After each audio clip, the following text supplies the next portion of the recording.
Okay, well, I wanted to conclude the Bowies for Woodsman, the Kabar BK7. Um, as I was saying numerous times in the video, do not view your large knife as an axe or a hatchet. You will be disappointed. They don't chop like an axe or a hatchet. View your large knife more like one of your smaller bushcraft knives.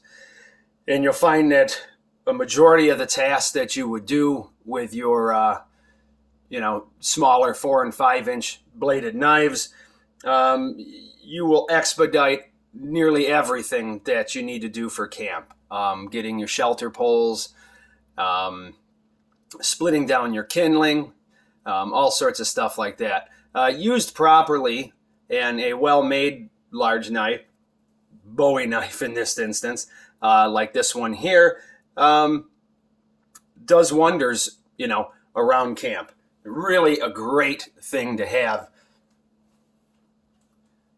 If you're hiking with a group of people, it's always good that one of you in the group has what Ethan Becker described as a power slicer.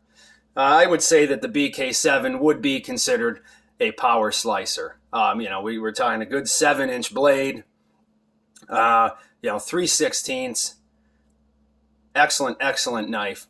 So, if you are in a group and maybe someone has a hatchet and a saw and, a small 4 or 5 inch bladed knife, maybe someone could carry something like this. Or if it's not too much of a problem, someone could carry something like this. This is the BK9, also dressed with Osage orange scales. Of course, we can see roughly the size comparison there between the two, with the BK9 being a lot more steel there.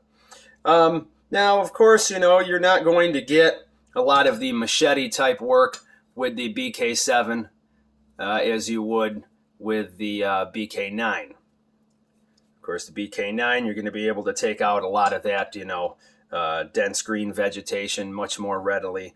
Although, yes, you can, sort of come back here on the blade a bit, on the handle a bit, give yourself a little bit more swing. But, you can also do that on the 9 too and get even more. Not that the 9-inch blade is ideal as a machete, but being in more of the northern forest like I am, usually I'm contending with more woody type of brush, and so an actual machete may not work as well on some of the stuff that I would contend with. Of course, your mileage may vary. Here's the sheath that I spoke briefly about in the first part 1 of this series on the BK7 here. And I gave this to a guy, this knife, and I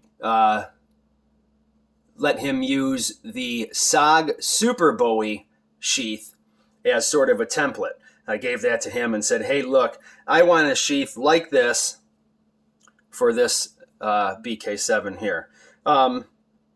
He did, of course, doesn't really charge me a lot, but, there's some little things there where stitching isn't as neat as probably it could be, things like that. No big deal. I don't really care about certain things like that. Knives like this, to me, are, complete user blades.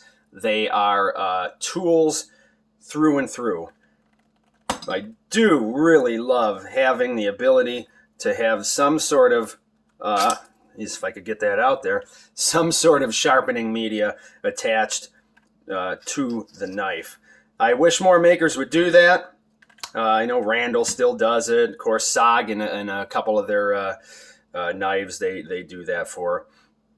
I feel it was more popular longer ago to have this option. I enjoy it a lot. And let's face it, if you're out there long enough, you're probably going to have to touch up your blade, depending on what you're doing. Of course, usually you can get away with honing you know, stropping, things like that, butcher steel, something without, you know, that isn't doing any metal removal like a stone would. Of course, there's a nice big generous belt loop there on this knife. As I said, these knives here can really get a lot of stuff done at camp. And this being, so far out of this series, this being the smallest Bowie knife that I have reviewed. And as I stated, I'm not going to go below 7 inches, just to sort of keep in the spirit of what a Bowie knife is. I know that term is, you know, hotly contested on, you know, what is a Bowie and what size are Bowie knives and so on and so forth.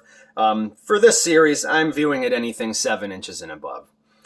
So, you know, things like the Mac V Bowie, which is 6.5 inches, something like that, I'm not going to include in here. Like I said, we won't go below 7 inch. But these heavy knives work wonders around camp, and you can check out some of my other videos. And not that I'm doing a whole lot or anything super specialized, but a lot of it is necessary things, you know, splitting down kindling, making tent pegs, simple notches, things like that, ridge poles, you know, feathering sticks, all sorts of stuff like that. You know, a pocket knife paired up with something like this and maybe a small folding saw can really, you know, get you far. Can really get you far out there. And for not much more weight than what, you know, a smaller, you know, 4 millimeter, 4.5 inch bladed, you know, bushcraft knife would give you. So thank you very much for watching. We'll have more series on different knives in the future. Take care.